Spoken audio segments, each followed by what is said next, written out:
शिक्षकांचा हा दिवस. आजही तुम्हाला या ठिकाणी प्रत्येक शिक्षक येतात, काही माहिती देतात. खरं तर तुमच्यामध्ये विचार रुजवण्याचा प्रत्येक शिक्षक या ठिकाणी प्रयत्न करत असतो. तुम्हाला जर काही त्रास झाला असेल तर ते दुःख शिक्षकांनाही होतं, आणि शिक्षकच असा एकमेव व्यक्ती आहे की जो तुमच्या प्रगतीसाठी नेहमी झटत असतो, प्रयत्न करत असतो.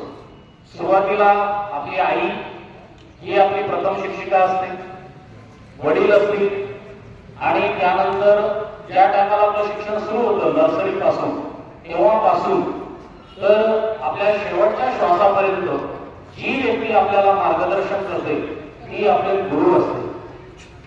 एकदा काय झालं विद्यार्थी मित्रांनो, एक व्यक्ती पुण्याकडे गेला